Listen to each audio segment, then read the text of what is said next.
Critical minerals is a geopolitical concept. We are saying mining is changing from an extractive, technical commodity market into geopolitical mining.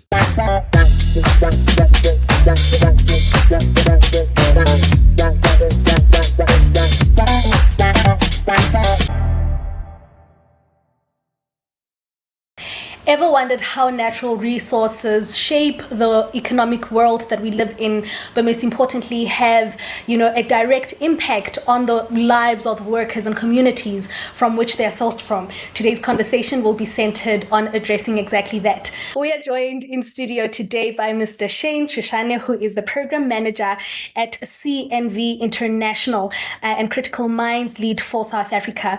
We will be delving into conversations centered around natural resources and why these should matter to us as young people. Welcome to the Civil Society Podcast. My name is Nozgelelo Kunju. Before we proceed, I am mandated to remind you to kindly please subscribe, like, and share this podcast with as many young people as possible. As much as we do love groove culture, it should be within our own culture as well that we love conversations that matter and those that change lives. So if you have not done so already, click the subscribe button right there on the bottom. Share your thoughts, share your insights. This is not a community that is complete when you are not participating in it. Mr. Choshane is the CNV Internationaal Program Officer and Critical Minerals Lead for South Africa. He holds a master's degree in Globalization and Labor Policies from the University of Kassel in Germany and a Master of Management in Governance from the University of the Witwatersrand, with a focus on just transition and value chain for rare earth elements. His research interests encompass the changing nature of work, the platform economy, and the governance of transition energy minerals. That is quite a mouthful, Mr. Choshane. It is quite an honor to have you in our space. Welcome. So, like we said, we are unpacking how natural resource governance shapes the future of work and grassroots struggles. Perhaps before we delve into that, take us briefly through your work. What exactly is it that you do? Nenzantoni, CNV Internationaal. As umntu omtsha who's watching, why should they have an interest in the topic of discussion yanamhlanje? CNV Internationaal is a trade union development organization.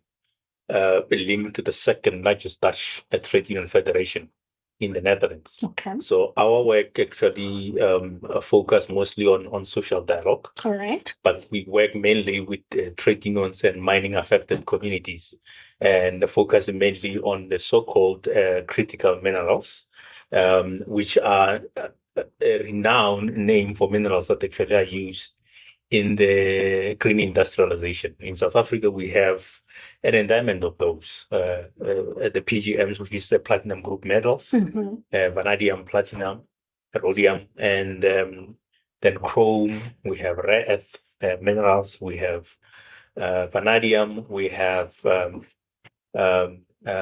manganese. Those are the minerals that actually are used within the whole spectrum of green industrialization to manufacture lithium-ion batteries, electric cars, wind turbines, and in the defense industry. So our work is mainly to ensure that there is justice, because these minerals are the feedstock of just transition. If we are going to go into the economy that actually no longer actually pollutes, we need to use these minerals. But often the extraction of these minerals, they fit the purpose inside that workers and communities suffer as a result of the extraction of the minerals. So that is the work that we do on the ground. I love that. I love also how you're highlighting that in as much as the advocacy element is centered around the realization that we need to be a little bit more friendlier to the environment. But the truth is that how we go about sourcing these minerals or extracting these minerals is not quite friendly to the communities from which the minerals are sourced from. Take us through what true just transition looks like for both workers and the communities from which these minerals are sourced from. Look, just transition mainly is that what we do now should not actually affect the livelihoods of the people who will will inherit the planet from us. Right. So, the mining practices should ensure that the people who are going to live and work in the current economies shouldn't be negatively affected. The same thing actually applies with the current extractive industry. Like I've indicated that the minerals are the feedstock of the green industrialization. Yes. So where they mine, once they have mined, people should not be dispossessed of their land. Yes. People should not have drink contaminated water. Yes. To satisfy the needs of other people who probably are in the global north, who, Yes. for example, will then drive Teslas and many other brands, or actually build wind turbines that actually come from come to countries like South Africa Yeah. for the new industrialization. But people shouldn't actually see the negativity of the sector. Everyone in the value chain really need to be taken care of. I love that. Yeah. The emphasis of everybody in the value chain having to be taken care of. We have lived through the reality of the negative impacts of mining work within the communities from these minerals extracted from. You are working at grassroots levels with these communities. What does justice look like for the people at the ground? With the current system, there is no justice to a certain extent. Mining, yes, it does provide jobs. Yes. We could argue economic justice in that case. Economic, and another thing is that, for example, we are moving away from fossil fuel into renewables. Yes. And then if you look into the coal mining areas, which provide almost 80% of our electricity energy in South Africa, we need to move from fossil fuel into renewables. But you will find that in South Africa, because we are using renewable as the end product, we are not necessarily manufacturing anything. We are still practicing a commodity a market where we extract minerals and then we take them overseas for fabrication. So it then the green industrialization doesn't really offer more jobs opportunities like coal was. And coal remains one of the biggest employers within the mining sector. And if we have to move from fossil fuel into renewables, then something really needs to be done so that at least people are able to find livelihoods on the ground. Because with the green industrialization, the extraction of wind farms and solar panels doesn't really provide more jobs, which definitely means the newer generation of workers will find themselves in a situation where they are actually not being able to find work. Because the current system will not really provide the quality jobs like the fossil industry used to. Does. Yes. We are sitting in a country that has over 60% of youth unemployment. And when you are talking about the very alternative, friendlier, green, energy economies that really do not cater for the current employment capacity that South Africa, or needs that South Africa has, where's the gap? Where does the gap lie? Is it because as a country, governance-wise, privatization-wise, we are not capacitated, we don't have capacity, we don't have the skills, we don't have room and space for the green economy to grow? Where's the gap necessarily? The gap is for you to actually have quality jobs within the sector is that you need to invest in research and development, in skills. The country actually doesn't really have the capacity and skills to develop fully in the sector. For example, let's say we're talking about rare earth minerals. I think there is this notion that the Chinese are the leading country with rare earth minerals. Yes. We do have those minerals, but we cannot actually refine them. And that is the skills that we require to do that. So our economy is becoming more service orientated, which is kind of like problematic, because then the young people really need to find work in the service sector, which often actually provide precarious work. which actually promotes underdevelopment, because unlike their parents, they will eventually find jobs that actually offer benefits like the health insurance, retirement funds, and all stuff. They will definitely be living from on minimal wages that actually don't actually cover their livelihoods. So if we are talking about the reality about governance-wise, as a nation, we don't have capacity to meet the demands of what this current green economy requires. As mobilized groups at grassroots level, where do we start? How can we now start advocating for the moving into a direction where economic-wise we have capacity and space to be given both the capacity, both the skills development, to be meaningful participants and active participants who will benefit from this economy that clearly the global community is moving towards? How long do we perceive this movement and shift to take? I think we have seen in recent times through the Madlanga Commission how conversations centered around the misuse of money in the country are going about. Is it a matter of non-capacity, or we don't prioritize things to invest in as a country? I mean, young people need to be involved. They have to be actively participating in politics. Politics will actually teach them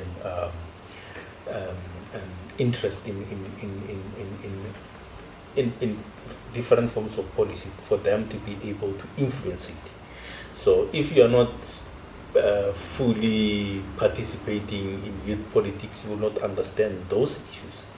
And and then in that case, I mean, the system will definitely punish you. Absolutely. Because it is our responsibility to push for government into different directions as to what is it that we want as young people. If you don't actually actively participate in your youth politics, you will not actually understand what is it that required for you to be able to contribute and actually shape the policy of the country, industrial policy, the issues that actually favors youth. You need to be participating in those kind of things. So youth need to be extremely participating in politics.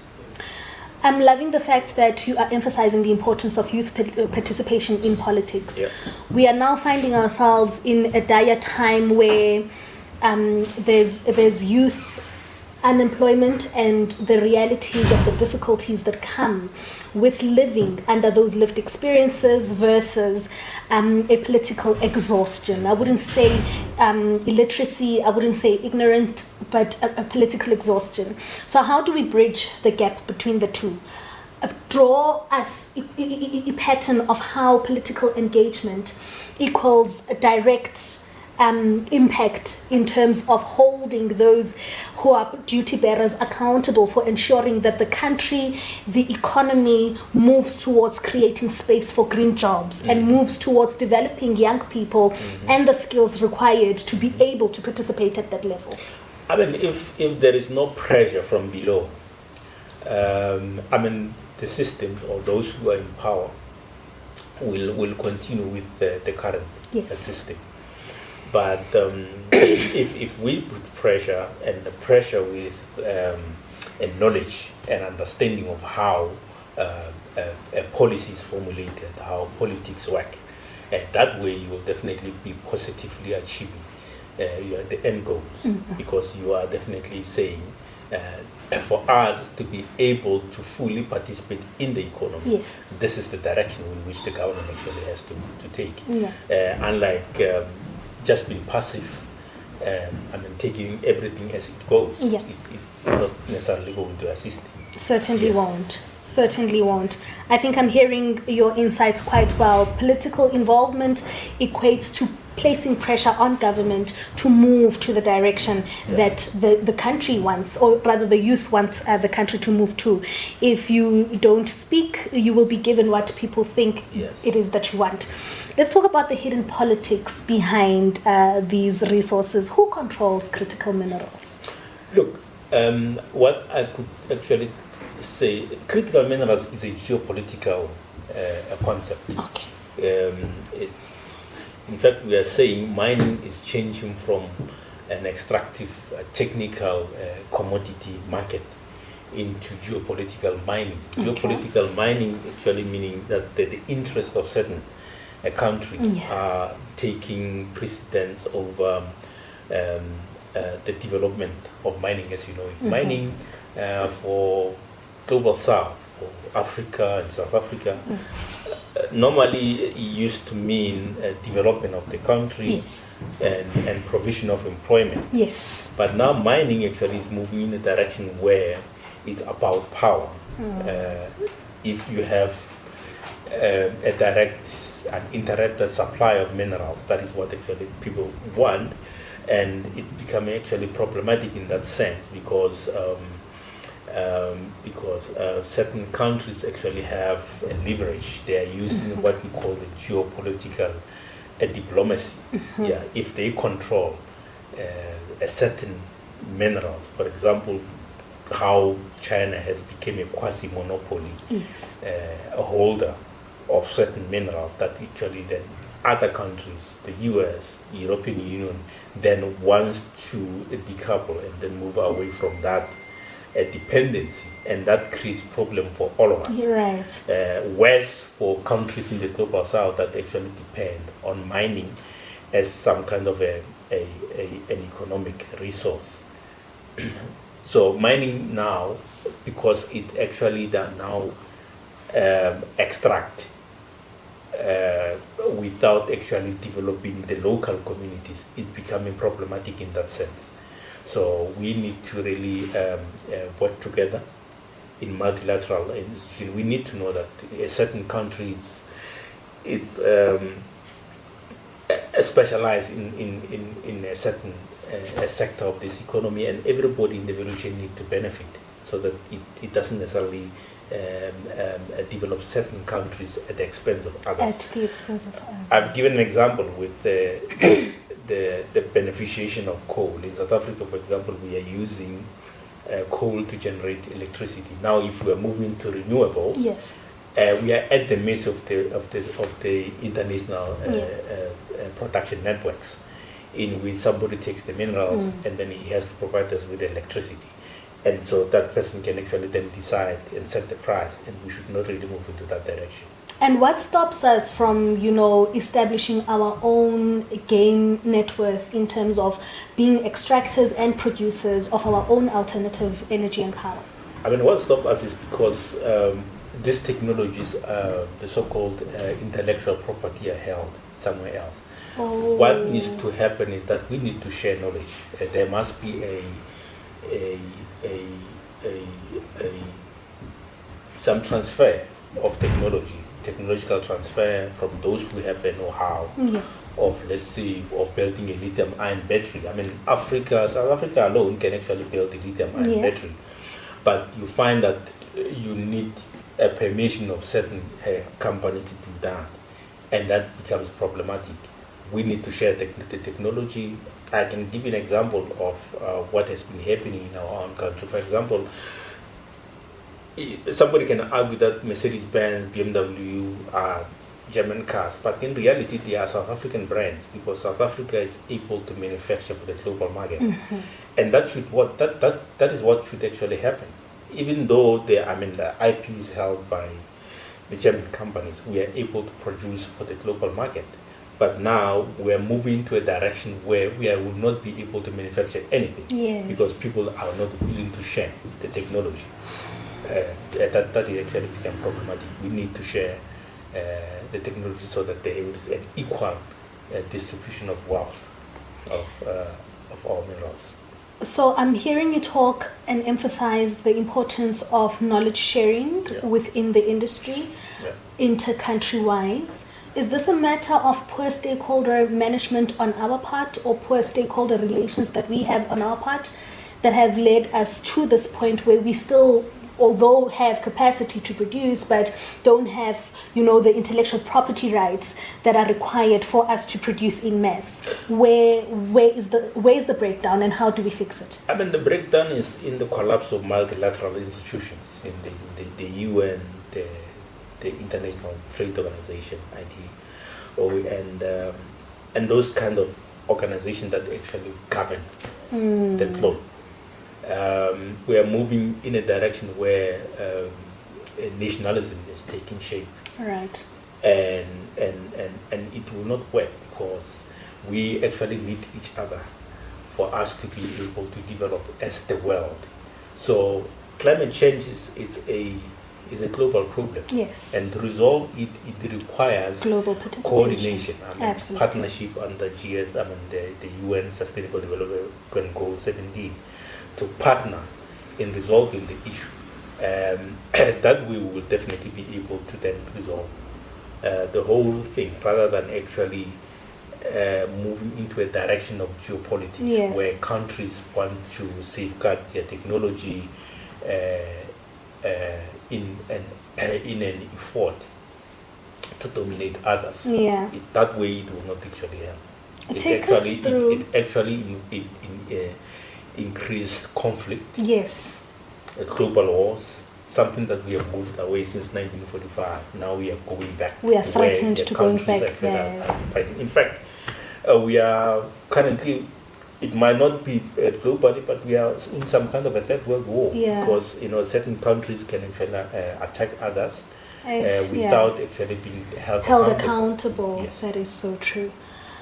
Take us through how CNV International, in your capacity also as a program manager, are trying to be, or rather bring solutions to the vast plethora of challenges that we have outlined here today. We are talking the non-sharing of knowledge, the barriers related to capacity and skills. What has the role of CNV been in trying to address these challenges, advocate for solutions? What have the measures been taken in various parts of the world where the program is implemented?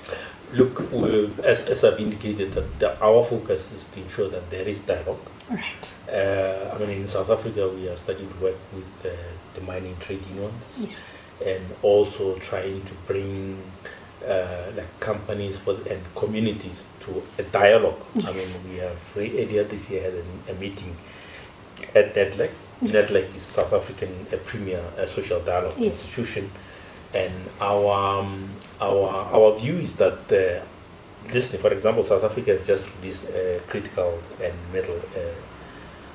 minerals and metal strategy, and our view is that these things need to be a dialogue, and if we do so, we create an opportunity where it can also then be discussed regionally and internationally.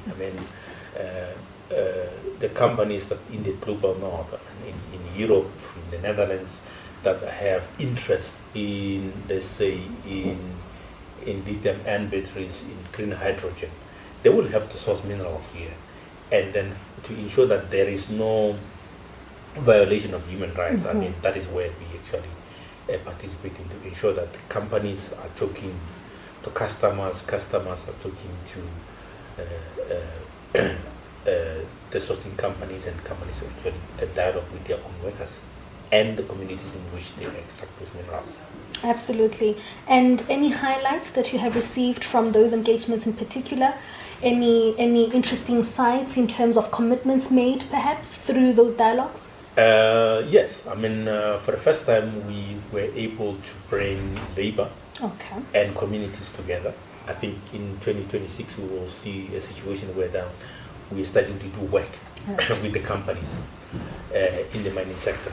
We're looking forward to start to have engagements with all the key stakeholders to ensure that everybody actually is not left out as we move into a zero economy. Love it. As we move into zero economy and with the upcoming elections 2026, you mentioned earlier very passionately the importance of young people engaging in politics, to be directly involved in the advocacy of holding duty bearers accountable. So while we have those elections approaching, how do you think civil society can use this moment of the upcoming elections to elevate demands, around natural resource governance and workers' rights? I'm not sure about the elections, But like I've indicated, that the civil society need to be abreast of the issues. And for them, I mean, we just came from COP30, we just came from G20. There are positive commitments.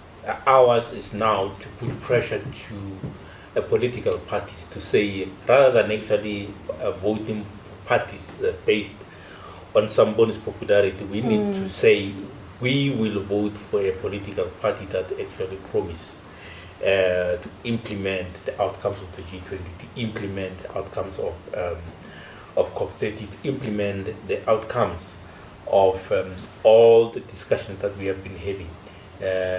We are currently in a process of talking about the national dialogue that the president actually came up with, and that is where we need to participate to ensure that the outcome of those conversations then form the basis of how we actually vote people into power, rather than just based on our feelings and love for individuals. We need to hold our politicians accountable by ensuring that their manifestos speak to the wishes of our people. Absolutely, absolutely. And just one last one, I think, as we close, what would your call to action be for civil society organizations as well, workers and even communities, to stand together in the fight at the crossroads of climate justice, economic restructuring, and political change? I mean, to have like a sense of purpose, to work together. Because my observation is that the people work in silos but on similar issues. Right. So the most important thing is that people need to bring their expertise together and consolidate the demands. We can't have a situation where we have so many organizations that claim to be pushing for, let's say, for climate justice, but they are not able to speak to each other.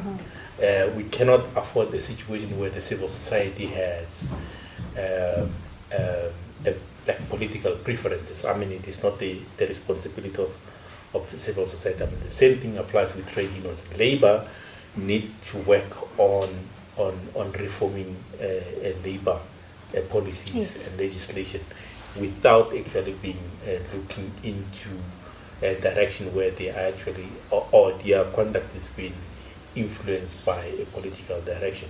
They have to work together to ensure that the workers' issues are taken care of. Absolutely. Mr. Choshane, it has been absolutely lovely to have you here in studio with us. Thank you so much for sharing your insights and your knowledge. We wish you all the best with the work that you continue to do. Like you said, hopefully that 2026 is the year that picks up momentum in terms of strengthened collaborations within the partners you bring to the table for dialogues centered around this critical work.